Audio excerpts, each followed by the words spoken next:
need government to keep us safe. Without government protection, Walmart's armies are going to enslave us all. Today we're going to talk about the question that is never asked, but which is the foundation for governmental power. And that is, do governments actually keep us safe? But before we address this, I need you guys to hit that subscribe button so I can continue to grow this channel and make more videos. So subscribe. I hear it all the time. Without government, we would all be slaves to the guys with the biggest guns, as though politicians don't have the biggest guns and haven't turned you into a slave already. If you don't believe me, try building a house without paying your politicians extortion money first. Government keeps you safe. That can't be further from the truth. Governments don't keep you safe. If anything, governments put your life in danger. How many hundreds of millions of people need to die in countless wars before society realizes that governments create, promote, and morally justify murder on a scale so large that the majority of people fail to see war is nothing more than democratically sponsored mass murder? Politicians rename mass murder by calling it war to hide the reality that politicians specialize in murdering millions. They do not specialize in keeping you safe.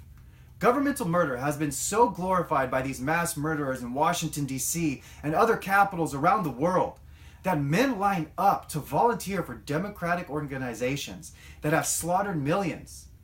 Yet government markets itself as being a peace-promoting necessity for society. It's almost like we live in this fantasy land where in order to keep ourselves safe, we create these fake positions of power, elect men to take these positions of power. The newly elected democratic gods fall prey to human ego and inevitably create wars which put our very lives in danger.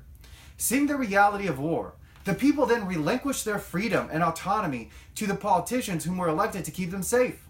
Yet it is the politicians who create war.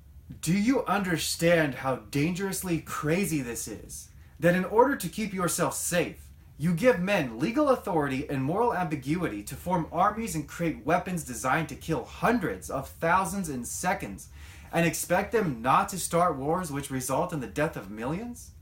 And then when your decision to create democratic gods of war results in war, instead of you stopping this experiment with government, you double down and vote for more government, which results in more death and war?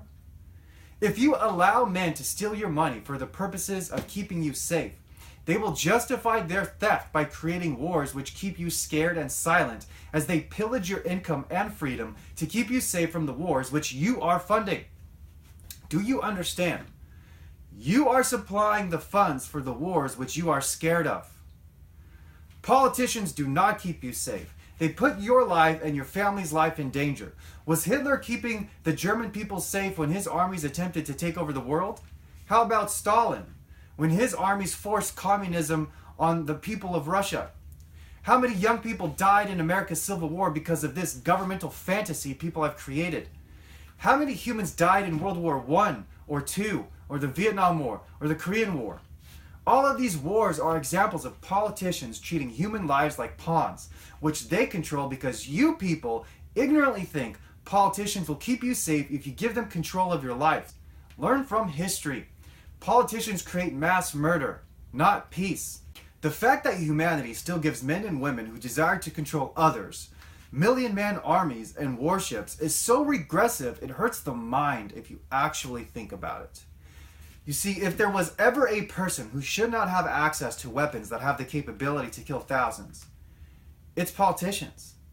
Politicians campaign on the promise of using the gun of the state to control society. You should never give guns and armies to a person who wishes to use guns and armies to control humanity. Do you understand? If you want peace, you do not give guns to people promising to use guns to disturb your peace. Our culture needs to evolve and move past this regressive fantasy land of government for protection. Government wars and political famines have killed over 200 million people in the 20th century alone. How many people did free market companies like Walmart and Standard Oil or Chevron or Ford or General Motors kill in the 20th century? I'm going to guess it's quite a bit less than government's murder rate. If you truly want to be safe, then we need to rid our culture of politicians and stop giving politicians armies which they can move around like chess pieces, drop bombs, and murder thousands in one move. America's culture is ready to move past Donald Trump and Hillary Clinton. Let's evolve our culture, eliminate the coercion of government, and rely on the voluntary actions we use every day as the governing mechanism which keeps order in society. We don't need politicians. We simply need freedom. And that's the thing with King.